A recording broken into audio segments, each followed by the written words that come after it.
اعوذ باللہ من الشیطان الرجیم بسم اللہ الرحمن الرحیم۔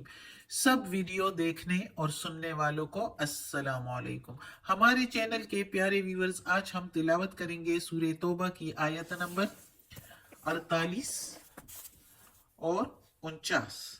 یعنی کہ آیت نمبر 48 اینڈ 49 انشاءاللہ تلاوت کریں گے ترجمہ کے ساتھ اور تفسیر کے ساتھ۔ تو چلیے شروع کرتے ہیں آج کا سبق، لیکن شروع کرنے سے پہلے چینل کو سبسکرائب کریں، بیل نوٹیفیکیشن کو آن کریں تاکہ اگلی ویڈیو آپ کو آسانی سے ملتی رہے، اور ہو سکے تو شیئر بھی کریں تاکہ زیادہ سے زیادہ لوگ دیکھیں، آپ کو بھی ثواب ملے اور مجھے بھی۔ تو چلیں اب شروع کرتے ہیں آج کا سبق۔ اعوذ باللہ من الشیطان الرجیم بسم اللہ الرحمن الرحیم۔ لقد ابتغوا الفتنة۔ لقد لا کے میننگ ضرور ہی ضرور یا البتہ، قد کے میننگ تحقیق، قد ابتغوا تلاش کریں گے، ابتغوا تلاش کرنا، الفتنة فتنہ یا فساد، البتہ تحقیق تلاش کرتے ہیں فتنہ یا فساد، من قبل پہلے سے، وقلبوا اور الٹتے ہیں، وا کے میننگ اور قلبو الٹنا یا پھیر دینا، لقل امور تیرے کام، حتی یہاں تک کہ جاء الحق آیا حق یا پہنچا حق، سچ یا سچا دین، وظہرا اور غالب ہوا، ظہرا اوپر ہوا یا پشت پر ہوا، تو ادھر ہم میننگ لیں گے غالب ہوا، امر اللہ حکم اللہ کا، وہم اور وہ یعنی کافر، کارہون بیزار ہی رہے، یعنی وہ بیزار ہی رہے یا وہ ناخوش ہی رہے، یعنی کافر لوگ ناخوش ہی رہے۔ اب اس آیت میں اللہ تعالیٰ کہتا ہے کہ یہ جو فتنہ کر رہے ہیں غزوہ تبوک کے موقع پر، منافقین جو کچھ کر رہے ہیں، اور جس طرح منافقین نہیں نکل رہے، جو پچھلے آیتوں میں سبق میں ہم نے پڑھا کہ ان کے کچھ ماننے والے بھی جہاد میں شامل ہو گئے تھے، غزوہ تبوک میں شامل ہو گئے تھے، اور وہ ادھر سب کچھ دیکھ کے تو ان کے پاس خبر لانے والے تھے۔ تو اللہ تعالیٰ کہتا ہے اب اس آیت میں کہ یہ لوگ ہمیشہ سے فتنہ پیدا کرنے والے ہیں، تحقیق یعنی کنفرم کی ہوئی بات کہ یہ جب محمد صلی اللہ علیہ وآلہ وسلم مدینہ تشریف لائے تو مدینہ میں یہود اور منافقین جو ہے مختلف طریقوں سے فتنہ پردازیاں کر کے، فتنہ اور فساد کر کے اسلام کی ترقی کو جو ہے اس کو الٹنے کی کوشش کرتے تھے، اس کو پھیرنے کی کوشش کرتے تھے، اسلام کی ترقیوں کو، اسلام کے پھیلنے کو، اسلام میں داخل ہونے کو لوگوں کو روکتے تھے، سیدھے راستے میں سے روکتے تھے لوگوں کو۔ تو یہ شروع سے ہی یہ منافقین اور یہودیوں کا شیوا تھا، ان کی عادت تھی کہ وہ یہ کرتے رہے تھے۔ اور پھر جب جنگ بدر میں دیکھ لیا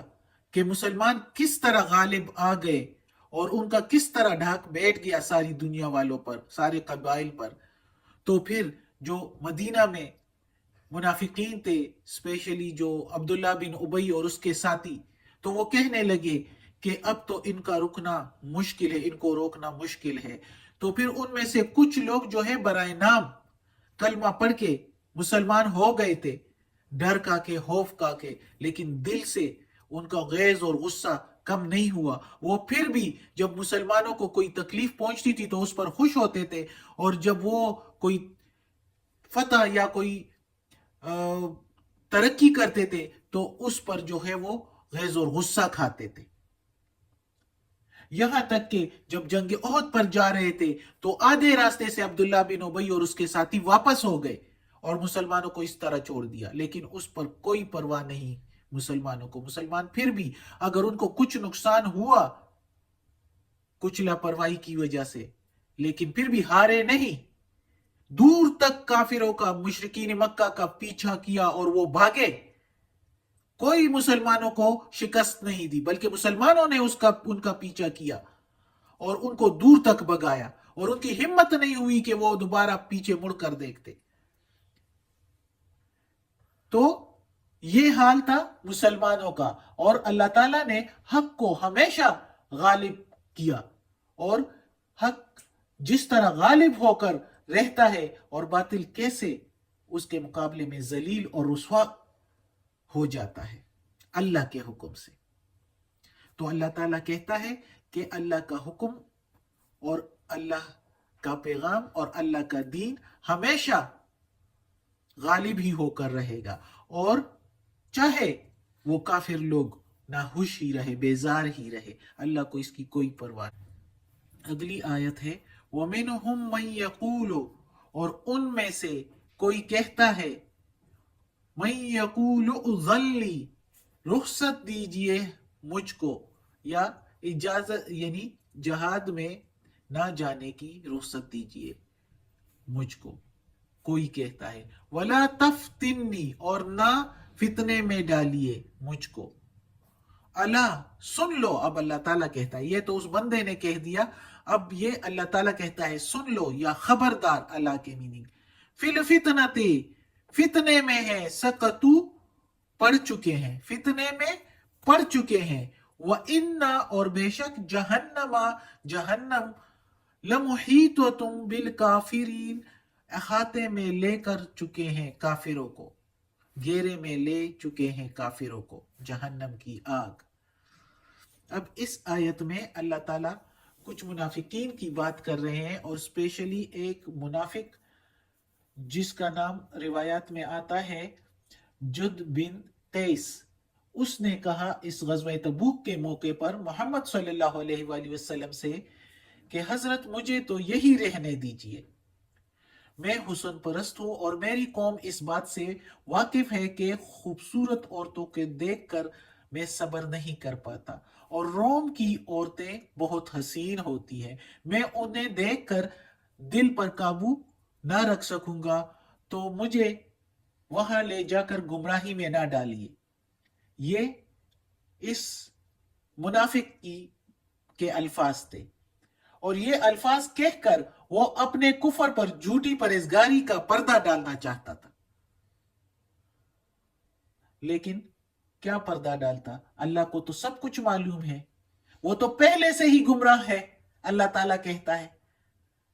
وہ بے شک اپنی گمراہی پر پردہ ڈالتا رہے، وہ تو پہلے سے ہی گمراہی میں پڑ چکا ہے، اور آگے جا کر کفر اور منافقت کی لعنت کی بدولت دوزخ کے گڑھے میں گرنے والا ہے۔ تو یہ اس منافق کے لیے اللہ نے کہا ہے، لیکن بعض روایات میں ہے کہ یہ سارے منافقوں کے لیے ہے، جتنے بھی منافقین تھے اور پیچھے رہ جانے کے لیے اجازت مانگ رہے تھے، تو ان سب کے لیے یہ ہے۔ اور اللہ تعالیٰ کہتا ہے کہ جہنم کی آگ ان کے لیے تیار ہے، اور ان کافروں کو گھیرے میں لیے ہوئے ہیں جو اس طرح کی تعویلیں پیش کرتے ہیں، اس طرح کی بہانے اور عذر پیش کرتے ہیں۔ تو اللہ تعالیٰ کہتا ہے کہ ان کے لیے جہنم کی آگ تیار ہے۔ صدق اللہ العظیم۔ آج کا سبق ختم ہوتا ہے۔ اللہ ہمیں توفیق دے اس قرآن مجید کا ترجمہ مکمل کرنے کی، اور اس پر عمل کرنے کی توفیق دے۔ آمین ثم آمین۔ صدق اللہ العظیم۔ یا اللہ، یا پروردگار، یا رب العالمین، یا مالک یوم الدین، یا علی کل شیء قدیر، یا اللہ یہ تیرے کلام قرآن مجید کی تلاوت کی ہے، اس کی تلاوت میں، اس کے زیر زبر پیش میں، تلفظ میں، ترجمہ تفسیر میں کوئی غلطی ہوئی ہو تو یا اللہ معاف کر دینا، تو معاف کرنے والا مہربان ہے۔ اور یا اللہ ہمیں عافیت والے معاملات دے، ہماری بیماریاں، تکالیف، پریشانیاں اور برائیاں ہم سے دور کر دے، اور ہمیں اپنے نیک اور صالح لوگوں میں شامل کر دے۔ آمین ثم آمین۔